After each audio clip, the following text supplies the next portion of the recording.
Ngayon naman po ay tuturuan ko po kayo kung paano gumawa ng paper roses gamit lamang ang colored papers. Kailangan lang po natin natupiin, pagpantayin para maging square, saka natin hahatiin mamaya.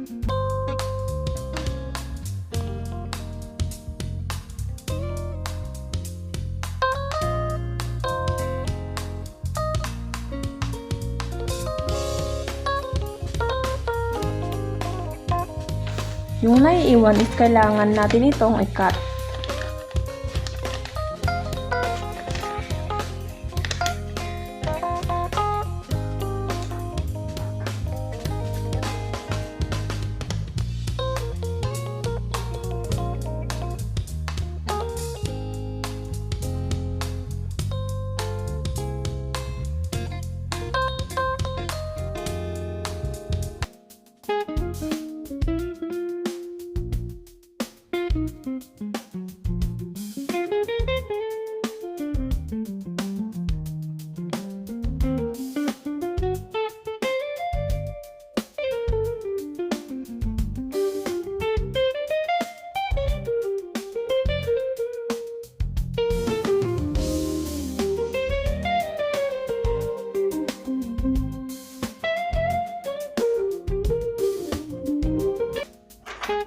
At saka naman natin ito tutupuin kagaya ng pagtupi natin kanina.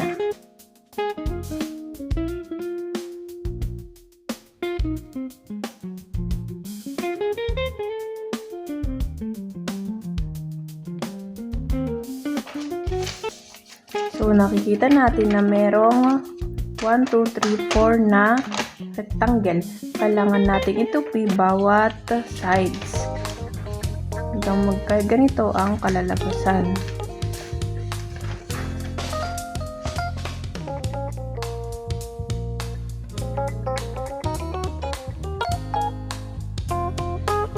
Pag natupi natin ito ay dito naman sa kabila.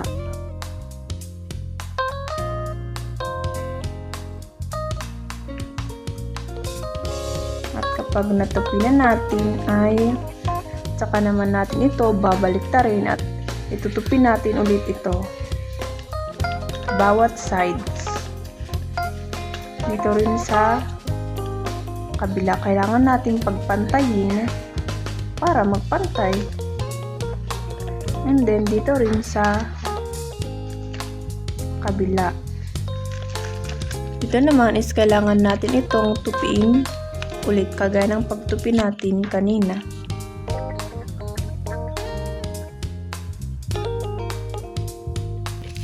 And then, ngayon naman is babaliktarin naman natin.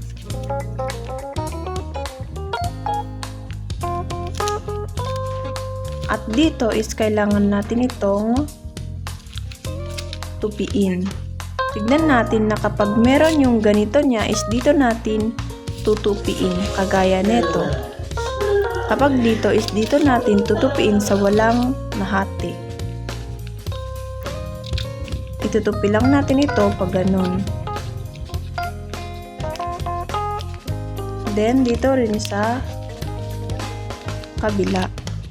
Or pwede naman natin itong ilagay sa loob ng ganun. Kailangan is mailagay para hindi matanggal.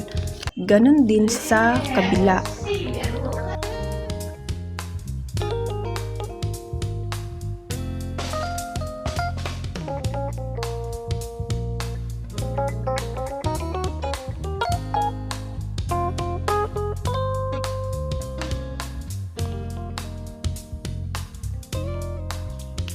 Nakikita natin na meron siyang butas.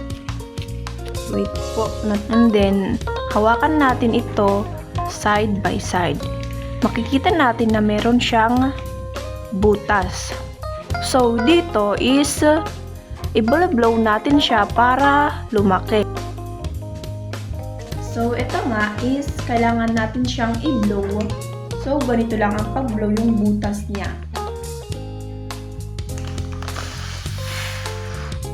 Yan na nga po guys, na-blow na natin. Dito nga, kapag na-blow na natin is hahawakan natin dito at nakita natin itong dulo niya is dito na ibaba na natin ito, isa.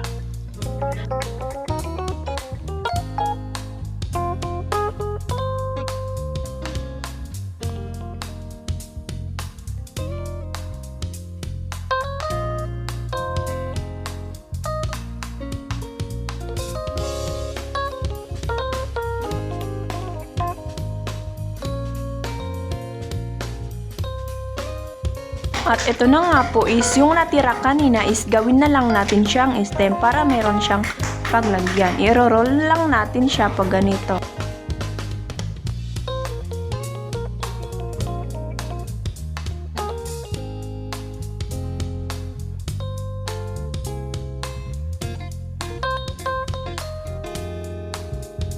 At ito na nga po ay maaari na natin itong ilagay sa loob ng butas. Ayan na nga po guys, nailagay na natin sa loob at pagkatapos ay aayusin na lang natin yung mga nagulo sa bulaklak. Ito na po ang kinalabasan ng ating ginawa. Ito lamang po ang aking simpleng video. Sana magustuhan nyo. Thank you for watching.